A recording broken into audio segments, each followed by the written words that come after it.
1979 United Kingdom general election. The 1979 United Kingdom general election was held on Thursday, 3 May 1979, to elect 635 members to the British House of Commons. The Conservative Party, led by Margaret Thatcher, ousted the incumbent Labour government of James Callaghan with a parliamentary majority of 43 seats.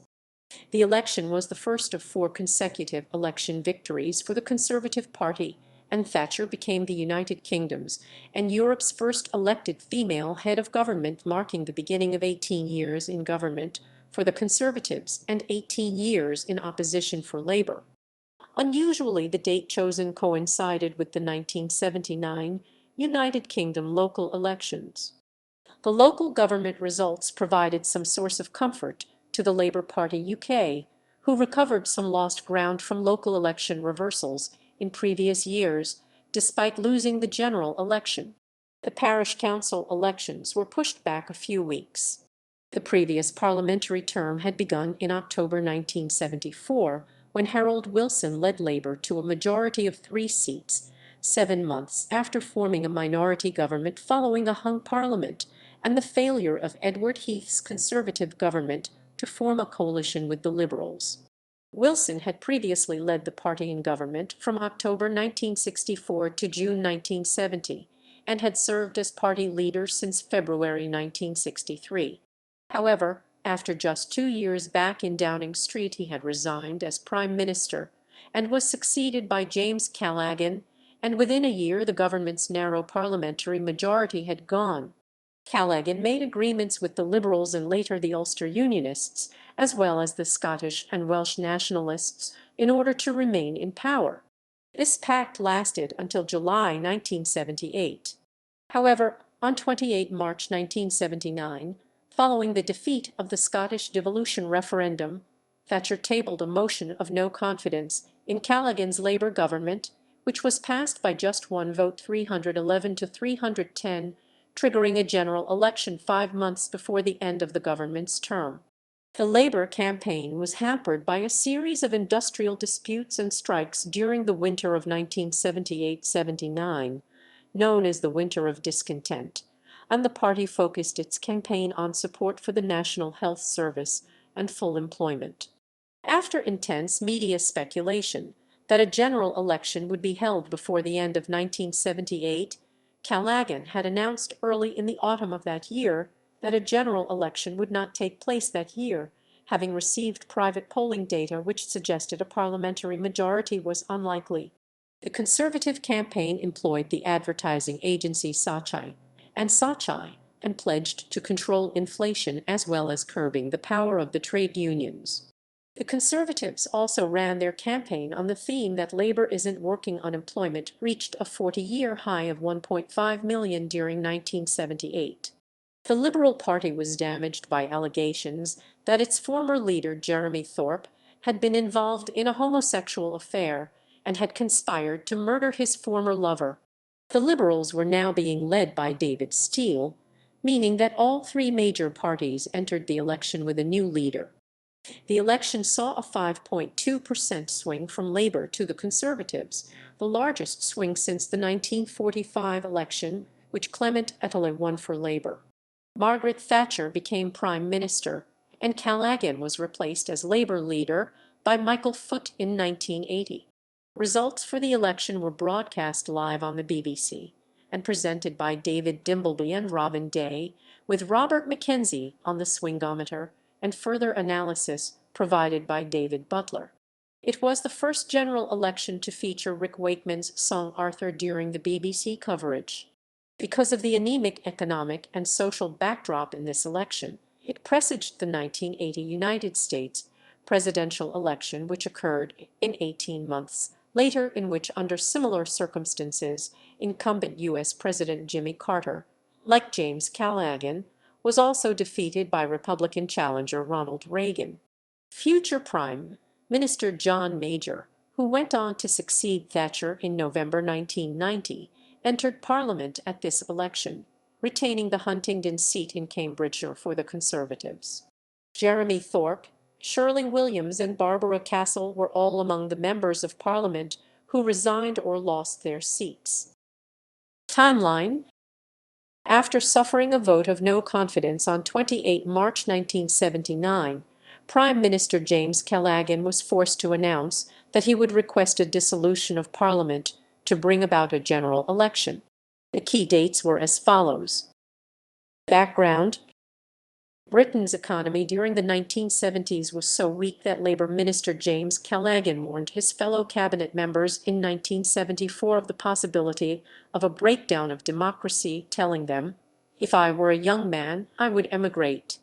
Callaghan succeeded Harold Wilson as the Labour Prime Minister after the latter's surprise resignation in April 1976. By March 1977, Labour had become a minority government after two by-election defeats cost them the three-seat majority they had won in October 1974, and from March 1977 to August 1978 Callaghan governed by an agreement with the Liberal Party through the LibLab Pact. Callaghan had considered calling an election in the autumn of 1978, but ultimately decided that imminent tax cuts and a possible economic upturn in 1979 could favor his party at the polls by delayed the election until the following year. Although published opinion polls suggested that he might win, private polls commissioned by the Labour Party from Maury had suggested that the two main parties had much the same level of support. However, events would soon overtake the Labour government and prove Callaghan's decision to delay an election to be a costly mistake. A series of industrial disputes in the winter of 1978-79, dubbed the Winter of Discontent, led to widespread strikes across the country and seriously hurt Labour's standings in the polls, while boosting support for the Conservative opposition. When the Scottish National Party (SNP) withdrew support for the Scotland Act 1978, a vote of no confidence was held and passed by one vote on 28 March 1979, forcing Callaghan to call a general election. As the previous election had been held in October 1974, Labour could have held on until the autumn of 1979 if it had not been for the lost confidence vote. Margaret Thatcher had won her party's 1975 leadership election over former leader Edward Heath, taking over the leadership of the party in February 1975, 4 months after the party's failure to win the October 1974 election. Heath had led the party for a decade but lost 3 of the 4 elections he contested. David Steel had replaced Jeremy Thorpe as leader of the Liberal Party in 1976 after allegations of homosexuality and conspiracy to murder his former lover forced Thorpe to resign. The Thorpe affair led to a fall in the Liberal vote after what had been thought to be a breakthrough in the February 1974 election. Campaign. This was the first election since 1959 to feature 3 new leaders for the main political parties. The 3 main parties all advocated cutting income tax. Labour and the Conservatives did not specify the exact thresholds of income tax they would implement, but the Liberals did, claiming they would have income tax starting at 20% with a top rate of 50%. Without explicitly mentioning Thatcher's sex, Callaghan was as Christian Carl later wrote a master at sardonically implying that whatever the leader of the opposition said was made even sillier by the fact that it was said by a woman.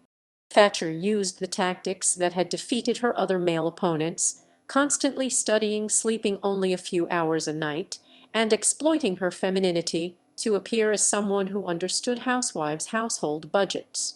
A proposal for the 2 main party leaders to participate in 2 televised debates was put forward by former Labour MP turned broadcaster Brian Walden. These would have been produced by LWT and were planned to be shown on ITV on 22 and 29 April 1979. While Jim Callaghan immediately accepted Walden's proposal, Margaret Thatcher decided to wait a few days before replying to the invitation.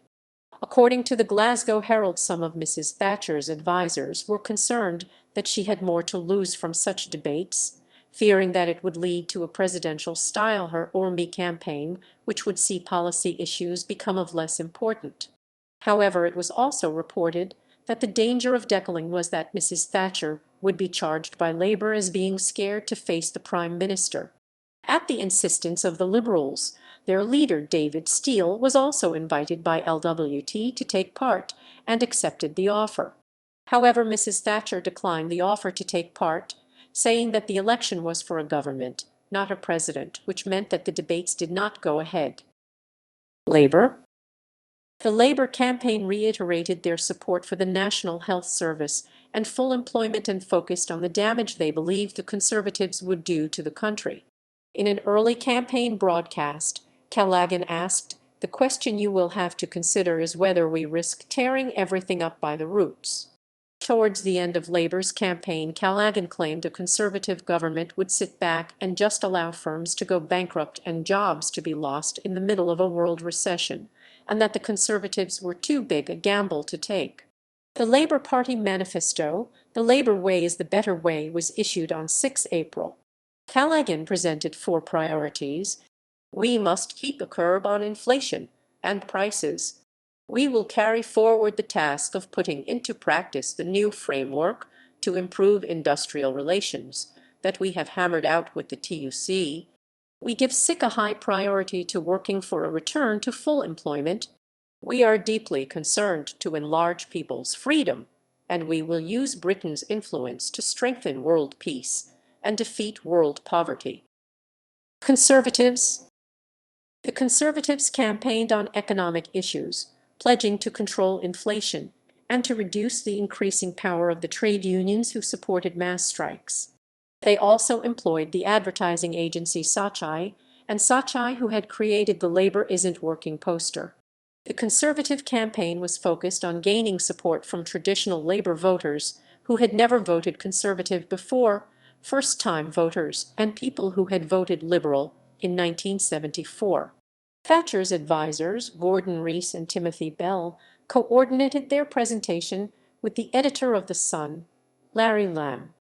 The Sun printed a series of articles by disillusioned former Labour ministers Reginald Prentice, Richard Marsh, Lord George Brown, Alfred Robins, and Lord Chalfont, detailing why they had switched their support to Thatcher. She explicitly asked Labour voters for their support when she launched her campaign in Cardiff, claiming that Labour was now extreme. Choosing to start her campaign in the strongly Labour-supporting city was part of Thatcher's strategy of appealing to skilled manual workers and NRS social group C2, whom both parties had previously seen as certain Labour voters. She thought that many of these would support her promises to reduce unions' power and enact the right to buy their homes. An analysis of the election results showed that the Conservatives gained an 11% swing among the skilled working class, the C2s, and a 9% swing amongst the unskilled working class, the DIs.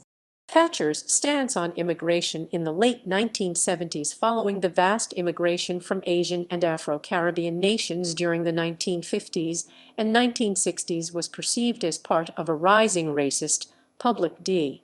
As leader of the opposition, Thatcher believed that the National Front NF was winning over large numbers of Conservative voters with warnings against. Her strategy was to undermine the NF narrative by acknowledging that many of its voters had serious concerns in need of addressing.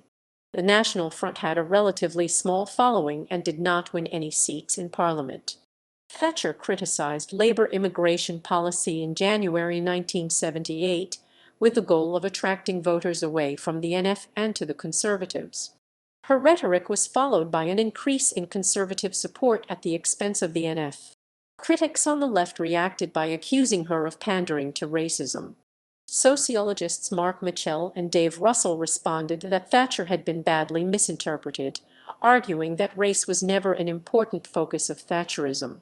Throughout her premiership, both major parties took similar positions on immigration policy, having in 1981 passed the British Nationality Act with bipartisan support.